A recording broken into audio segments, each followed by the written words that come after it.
Bolehkah Ustadz wakil keluarga yang akan menyolatkan jenazah bertanya kepada jamaah yang hadir, apakah semasa hidup si mayit adalah orang baik? Maka jamaah menjawab baik. Nabi SAW mengatakan bahwa apabila seseorang wafat, maka kalau kalian tahu dia adalah orang baik, ucapkan kebaikan itu. Fa innal malaikata yu'minuna ala ma taqulun, karena malaikat akan mengaminkan apa yang kalian ucapkan. Kalau kalian tahu dia orang baik lalu kalian mengucapkan orang baik, maka akan diaminkan oleh malaikat, maka dia adalah orang baik. Di dalam riwayat yang lain, hadis sahih Imam Bukhari dan Muslim, Nabi SAW sedang duduk bersama para sahabat, lalu lewat mayat jenazah. Lalu para sahabat di sekitar Nabi mengatakan ini jenazah orang baik dan memuji orang yang baik tersebut. Nabi kemudian terdengar mengatakan wajabat.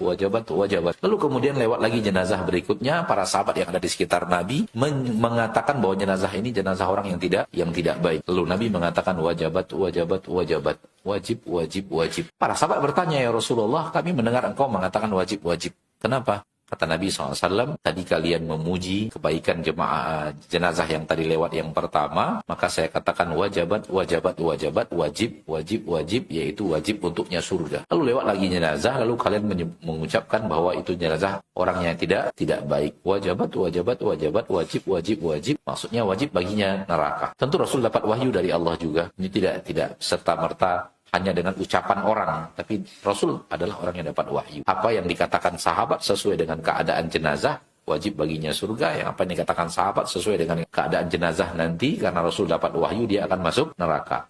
Rasul tidak bisa dijadikan kita mewakili gitu. Antum syuhada'ullahi fil ardh. Kalian adalah saksi-saksi Allah di permukaan bumi. Kalau kalian tahu bahwa dia adalah orang baik yang benar-benar baik, maka kalian adalah saksi-saksi Allah di permukaan bumi. Ini mirip dengan yang tadi. Apabila jenazah wafat, maka ucapkanlah baik, yaitu kalau kalian tahu dia adalah orang yang baik, ucapkan. Karena malaikat akan mengaminkan apa yang kalian katakan. Namun ingat, yang ada di dalam agama kita persaksian asli, persaksian yang tidak ada rekayasa, persaksian ikhlas. Adapun persaksian rekayasa adalah kepalsuan, dan agama kita jauh dari yang namanya kepalsuan. Agama kita melarang kita berdusta. Agama kita sedikit pun di dalamnya tidak ada kepalsuan, sekecil apapun tidak ada yang namanya kepalsuan. Maka Rasul tidak pernah mengajarkan kepada kita cara seperti ini ketika akan menyolatkan jenazah. Wahai jamaah, sebelum kita solatkan, apakah jenazah ini adalah jenazah orang baik? Enggak. Khair di sini khair disebut khair gitu. Lalu khair itu artinya baik. Kalau di tempat kami di sana baik ditanya, apakah jenazah orang baik? Lalu jenazah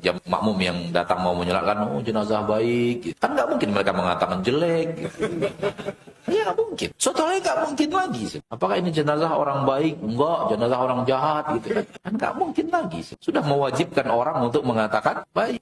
Dan belum tentu itulah syuhada Allah, saksi-saksi Allah yang jujur dalam persaksian. Maka membuat cara yang seperti ini tidak dibenarkan secara syariat. Rasul tidak pernah melakukannya, dan yang terjadi tanpa direkayasa. Pujian-pujian sahabat di samping Nabi SAW tidak diperintahkan Nabi, memang lahir dari kejujuran orang menilai jenazah itu sendiri. Maka apabila seorang wafat, lalu kita dengar manusia memujinya. Manusia tentu hidup bersama dia ketika dia hidup. Manusia berinteraksi dengannya. Terdengar pujian dari sana, dari kiri, dari kanan, dari depan, dari belakang, dari seberang pulau terdengar pujian-pujian terhadap jenazah ini. Maka kita mengatakan harapan besar ini adalah orang baik, dan mudah-mudahan dengan pujian manusia yang beraneka ragam terhadap dirinya, Allah berikan kepadanya surga. Harapan. Kenapa? Antum syuhada'ullah fil ardh. Kalian adalah saksi-saksi Allah di permukaan bumi. Kita tidak berani mengatakan wajib seperti Rasul, karena Rasul dapat wahyu. Sementara kita tidak tahu, kita tidak dapat wahyu. Wallahu a'lam bishawab.